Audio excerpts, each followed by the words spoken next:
Bismillahirrahmanirrahim. Assalamualaikum warahmatullahi wabarakatuh.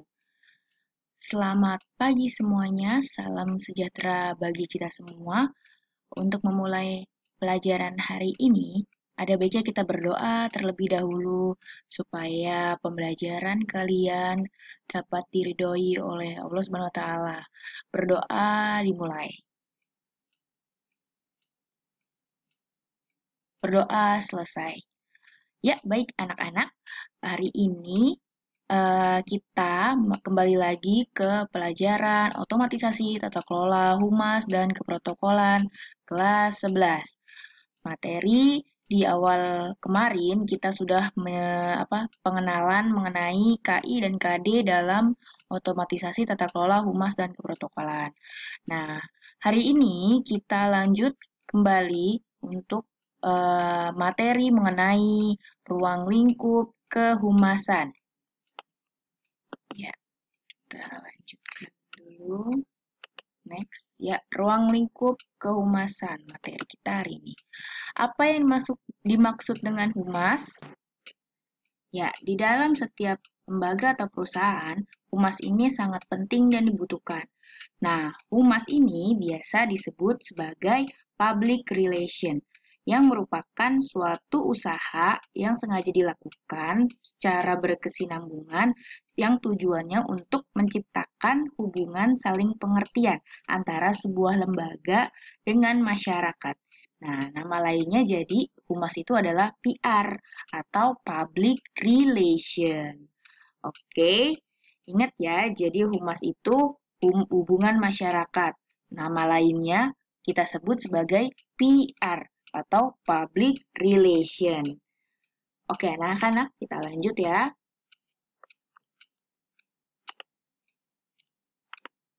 Ya, selanjutnya ada 4 ciri utama karakteristik humas. Yang pertama, adanya upaya komunikasi yang bersifat dua arah. Jadi, hakikat humas ini adalah komunikasi. Nah, komunikasi terjadi antara satu orang dengan lainnya. Jadi ada dua komunikasi atau dua arah yang memungkinkan terjadinya respon atau informasi timbal balik. Ingat ya, dulu kita belajar di korespondensi mengenai komunikasi yang bersifat dua arah. Nah, seperti itu. Selanjutnya, ada sifatnya yang terencana yang kedua. Nah, sifat humas yang terencana ini mengandung pengertian bahwa kerja atau aktivitas humas itu berkesinambungan. Nah, di dalam humas ini pasti kalian harus melakukan perencanaan terlebih dahulu. Jadi, seorang humas pastinya harus memiliki rencana-rencana untuk mengintegrasikan atau menyatukan antara pihak perusahaan dengan masyarakat. Nah, yang ketiga, ada berorientasi pada organisasi atau lembaga. Syarat mutlak dalam kerja humas adalah pemahaman yang tinggi terhadap visi dan misi budaya dalam organisasi tersebut. Nah, jadi dia harus berorientasi atau berpusat kepada organisasinya sendiri. Nah, yang keempat, sasarannya adalah publik. Suatu kelompok masyarakat yang memiliki karakteristik kepentingan yang sama. Jadi sasaran humas bukanlah perorangan, tapi harus orang banyak atau publik. Nah, makanya banyak orang mengistilahkan humas itu sebagai PR atau public relation atau bahasa Indonesianya hubungan masyarakat. Di dalam konsep humas mengandung latar belakang humas. Nah, latar belakang humas ini dibagi menjadi dua. Ada konsep tradisional dan ada konsep modern. Untuk konsep tradisional dibagi menjadi beberapa. Yang pertama, ada konsep tradisional tertutup. Mohon maaf ya, ini salah ketik. Jadi, kalau konsep tradisional tertutup itu, seseorang perusahaan selalu menutupi peristiwa yang menimpanya. Jadi, semua informasi-informasi itu sifatnya tertutup, tidak dibuka keluar perusahaan. Ya, yang kedua, konsepnya tradisional terbatas. Dalam konsep tradisional ini, yang sifatnya terbatas ditandai dengan keterbatasan dalam hal memasarkan produk atau jasa. Nah, di sini pasaran atau produksinya hanya beberapa lini saja, sehingga tidak semua orang bisa memiliki suatu barang ini misalnya. Nah, yang ketiga, konsep tradisional eksternal. Public relation di masa ini konsepnya mengarah pada kegiatan yang sifatnya eksternal. Selanjutnya, itu konsep modern. Konsep modern terdiri dari yang pertama, konsep modern terbuka. Dalam konsep modern ini, sudah menyadari pentingnya informasi yang diberikan kepada masyarakat secara benar, jelas, terbuka, jujur, dalam arti sesuai dengan fakta. Nah, ini dimaksudkan agar publik dapat mengetahui jelas kegiatan dalam suatu organisasi atau perusahaan tersebut. Nah, selanjutnya ada konsep modern tersebar luas. Konsep ini membuka perusahaan semuanya untuk memberikan penyebaran informasi ke semua orang. Jadi, semua orang pasti mengenal perusahaan ini. Nah, selanjutnya ada konsep modern, internal, dan eksternal. Nah, aplikasi public relation diarahkan pada dua sasaran publik, yaitu publik internal dan publik eksternal. Oleh karena itu, jika ada permasalahan berkaitan dengan bawahan di mana semua ini menyangkut masalah publik internal, maka tugas seorang humas itu harus mempertemukan kedua keinginannya tersebut. Dengan kata lain, humas konsep ini menjadi penghubung antara publik internal dan publik eksternal. Seperti itu. Selanjutnya, kita masuk lagi ke tujuan humas. Nah, di tujuan humas ini kita ada beberapa. Yang pertama, meningkatkan partisipasi, dukungan, dan bantuan masyarakat. Nah, jadi di sini tujuan humas itu supaya masyarakat berpartisipasi dalam kemajuan atau perkembangan dari perusahaan. Nah, yang kedua, membuat rangsangan dan menghidupkan kembali rasa tanggung jawab kepada masyarakat. Di sini masyarakat memiliki peran juga terhadap tumbuh kembangnya perusahaan. Selanjutnya, menjadikan masyarakat ikut serta dalam menyelesaikan permasalahan. Sama ya, jadi masyarakat itu intinya mempunyai peran juga di dalam tumbuh kembangnya suatu perusahaan. Nah, selanjutnya menegakkan dan mengembangkan citra yang menguntungkan. Jadi, ini masuk ke dalam suatu citra atau apa ya, konsep dari suatu perusahaan yang dikenal oleh semua orang. Nah, selanjutnya membuka peluang menjadi lebih luas kepada para pemakai produk dan pihak yang terhubung. Nah, di sini maksudnya sebuah perusahaan itu pasti ingin agar produknya terjual laku. Nah, pemasaran di sini itu juga berhubungan dengan humas yang berkaitan juga dengan masyarakat, sehingga masyarakat juga membantu pihak pemasaran atau marketing agar produknya bisa dapat dikenal oleh semua orang. Nah, selanjutnya ada peran humas. Yang pertama ada expert prescriber. Nah, seorang expert prescriber adalah seseorang yang menjalankan peran seperti seorang konsultan. Ia adalah seorang yang dapat dipercaya untuk memecahkan masalah yang sedang dihadapinya. Jadi, ini nih seperti konsultan seorang humas. Selanjutnya ada communication facilitator. Peran ini menempatkan praktisi PR sebagai seorang pendengar yang baik dan penyedia informasi. Intinya dia itu sebagai seorang fasilitator komunikasi. Selanjutnya ada problem solving facilitator. Nah, di sini praktisi PR menjalankan peran untuk bekerja bersama-sama dengan para manajer untuk memecahkan masalah. Nah, di sini PR menjadi bagian dari tim strategis untuk memecahkan sebuah masalah. Nah, yang terakhir ada communication technician, yaitu PR itu sebagai seorang teknisi komunikasi yang kerjanya hanya menerima perintah dari atasan biasanya, tapi tidak juga, biasanya juga dia berperan untuk menyeimbangkan antara perusahaan dengan pastinya orang masyarakat di luar sana, seperti itu. Nah, selanjutnya ada tugas humas. Nah, bisa kalian baca ya. Di sini yang pertama membagikan informasi tentunya. Yang kedua, menyiapkan bahan yang terkini. Yang ketiga, menyerahkan informasi yang jelas. Kemudian membuat susunan yang menjadikan berkembang berkaitan dengan pelayanan. Nah, humas ini juga pastinya berkaitan dengan pelayanan. Karena dia ujungnya pasti ke masyarakat. Selanjutnya ada fungsi humas.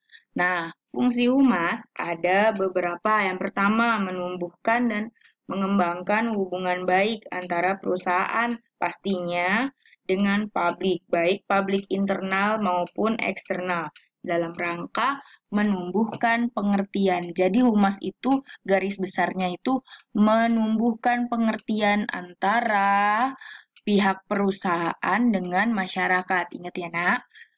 Selanjutnya, yang kedua, menilai dan menentukan pendapat umum. Nah, ini salah satunya tadi yang saya bilang itu harus ada hubungan antara perusahaan dengan masyarakat sehingga terjadilah saling pemahaman. Nah, ini ada menilai dan menentukan pendapat umum supaya tidak terjadi saling miskomunikasi. Kemudian memberi saran kepada pemimpin biasanya tentang cara-cara mengendalikan pendapat umum, seperti apa dan bagaimana. Nah, seorang humas itulah yang memberi saran. Kemudian menumbuhkan motivasi dan partisipasi. Nih, dalam rangka menciptakan iklim pendapat publik yang menguntungkan supaya tidak terjadi perbedaan pendapat yang menimbulkan suatu masalah. Selanjutnya menggunakan komunikasi untuk mempengaruhi pendapat umum. Nah, jadi pendapat umum yang kurang baik biasanya sama humas itu nanti dikomunikasikan agar terjadi satu sinkronisasi supaya sesuai dengan fakta. Nah, selanjutnya ada ruang lingkup internal publik. Nah, humas itu dalam pelaksanaannya memiliki ruang lingkup yang wajib diketahui oleh para praktisi. Ruang lingkup humas ini diperlukan supaya kewajiban sebagai seorang humas itu punya satu titik aspek supaya suatu pekerjaannya itu seimbang antara perusahaan dengan masyarakat. Intinya adalah keseimbangan ya, Nak. Nah, yang pertama, ruang lingkup internal public relation itu ada employee relation. Nah, ini adalah hubungan dengan para pekerja. Nah, seorang humas itu juga harus baik antara hubungannya dia dengan atasan, dengan hubungannya dia dengan para karyawan yang lain tentunya. Nah, bagaimana? Nah, itulah cara-cara komunikasi humas itu ada dilakukan di sini. Kemudian ada stakeholder relation atau hubungan dengan para pemegang saham.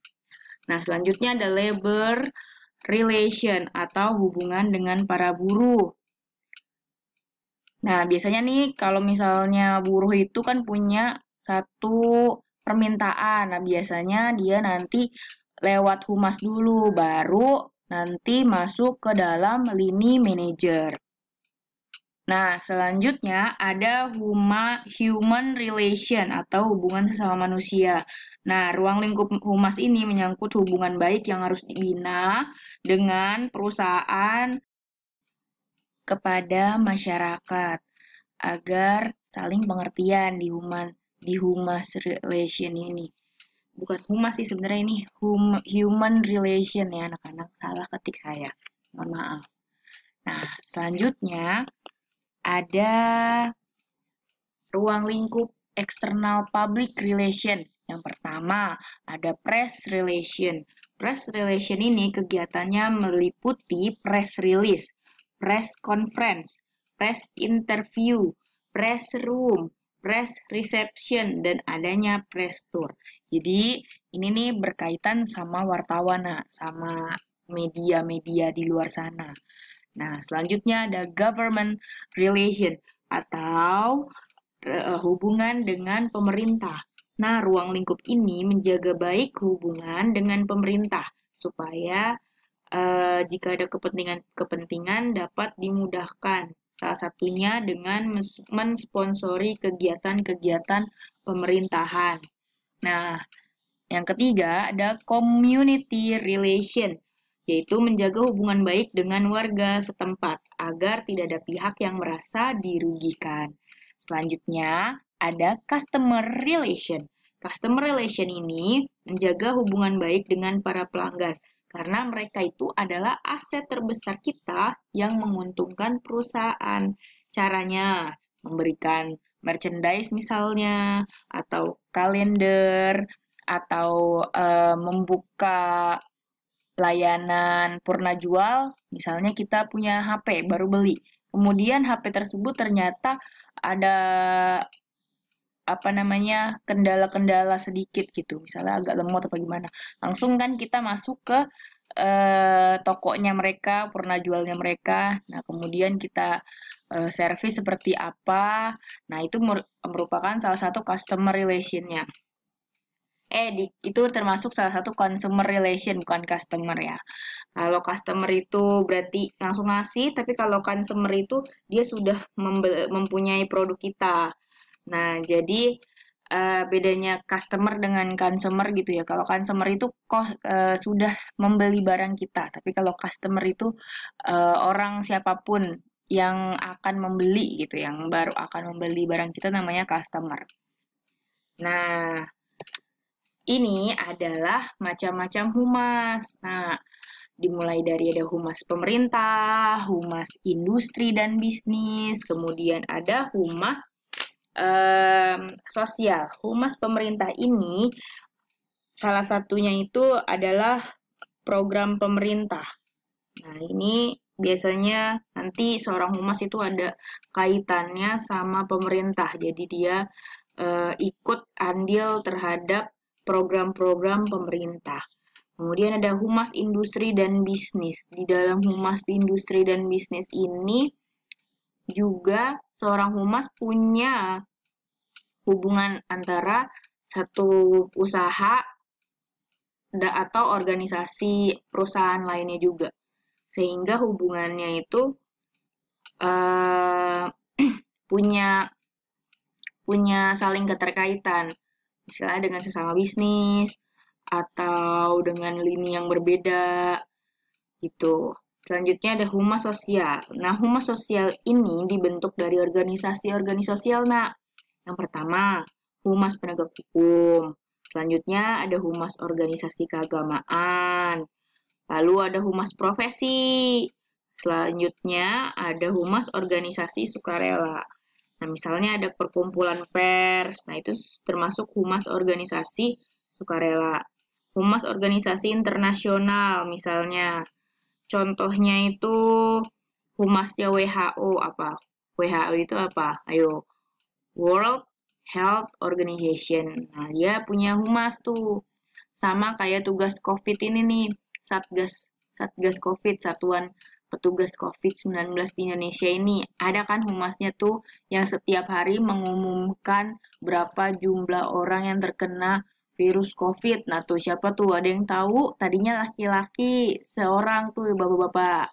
Kemudian selanjutnya ada dokter cantik. Siapa tuh namanya? Ayo, yang tahu silakan komen di bawah. Jangan lupa ya, kalau kalian sudah menonton video pembelajaran saya yang kedua ini, kalian komen di bawah dan jawab tuh pertanyaan saya tadi tuh. Jangan lupa eh, rangkum semua pembicaraan dalam video pembelajaran saya ini di buku tulis kalian. Tidak usah difoto, masukin ke Google Classroom, tapi nanti misalnya saya ada suruh kalian untuk mengumpulkan, sudah ada catatan ini. Oke, Nak? Cukup sekian dari saya untuk pembelajaran hari ini. Jangan lupa follow and subscribe IG saya @adekomaria, YouTube channel saya @adekomaria juga sama. Mungkin pembelajarannya kita baru sampai seperti ini, belum bisa bertatap muka, tapi biarpun seperti itu kita harus memaksimalkan ya nak, jangan sampai kita ketinggalan pembelajaran. Tetap semangat dan selamat belajar. Jangan lupa 3M. 3M apa? Mencuci tangan, memakai masker, dan menjaga jarak agar pandemi ini cepat berakhir. Kurang lebihnya dari saya seperti itu. Mohon maaf. Wassalamualaikum warahmatullahi wabarakatuh. Terima kasih semuanya.